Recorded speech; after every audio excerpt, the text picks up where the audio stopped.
भाजप नेते किरीट सोमय्या यांनी सोमवारी नाशिक महापालिकेत अधिकाऱ्यांची बैठक घेत 2016 नंतरच्या 18,000 जन्म दाखल्यांवर संशय व्यक्त करत चौकशीची मागणी केली आहे।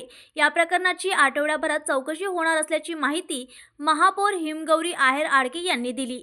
या दरम्यान प्रसारमाध्यमांशी संवाद साधताना बांगलादेशी घुसखोरी संदर्भातील प्रश्नांवरून सोमय्या आणि पत्रकारांमध्ये वाद झाला। देशात भाजपचं सरकार असताना घुसखोर कसे येतात, मालेगावात एकही बांगलादेशी सापडला नाही असे प्रश्न विचारल्यावर सोमय्या भडकले। ते म्हणाले, तुम्ही ठरवून प्रश्न विचारत आहात, माझं बोलणं आधी पूर्ण होऊ द्या।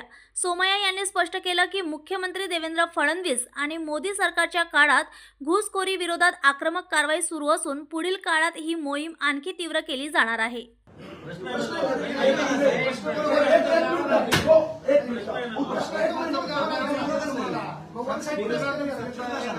आम्हाला सांगितलं असतं की नियम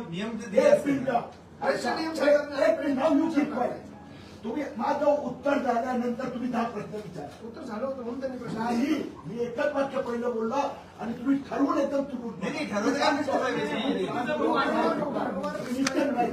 you first listen my reply, you must have patience. तुम्ही प्रश्न विचारतात ना, प्रश्न विचारता अधिकार आहे मला। मी कोणी काय म्हणतो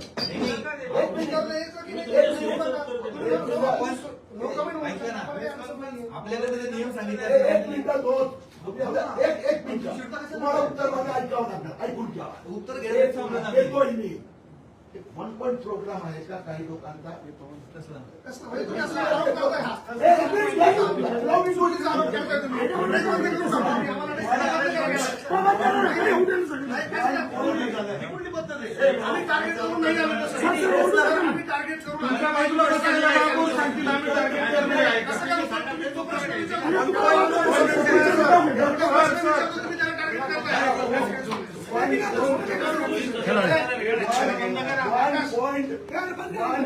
प्रोग्राम काही लोकांचा आहे, देवेंद्र फडणवीस सरकार। तुम्ही मला मी उत्तर देतोय ना, ऐका ना।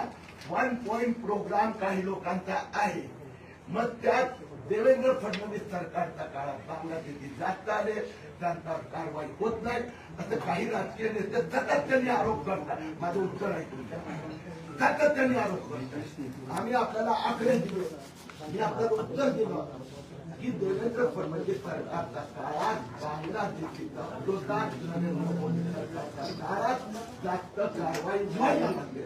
तर 1 पॉइंट प्रोग्राम घेऊन आले काही राजकीय पक्षाचे लोक आहेत। आम्ही राजकीय पक्ष ऐकून तर घ्या। हा मुद्दा कोणी काढला? 80% लोकांनी कॅप्चर केलं हे तर कोणी देतोय ना, दिलं ना। मग त्याच्यावर तुम्हाला प्रश्न विचारला ना की ही माहिती आहे। 1 पॉइंट प्रोग्राम मी पुन्हा रिपीट करतो, 1 पॉइंट प्रोग्राम काही राजकीय पक्षांच्या नेत्यांचा आहे।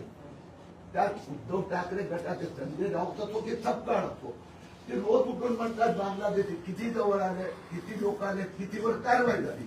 तर मी उत्तर दिला की मोदी सरकार आणि फडणवीस सरकारचा काळ आहे, ही आक्रमकता सुरू झाली म्हणून काही राजकीय पक्षांची वोट बँक डिस्टर्ब झाली आहे। जसं मालेगावचं उत्तर की बाबा बांगलादेशी किती आहे, मी उत्तर दिलं त्या लोकांना पत्रकारांद्वारा की बाबा यातनं भारतीयचं एक पण नाही आहे, एकाकडे भारताचं जन्म प्रमाणपत्र नाही आहे आणि म्हणून ही मोहीम आणखी आम्ही आक्रमक करणार। धन्यवाद।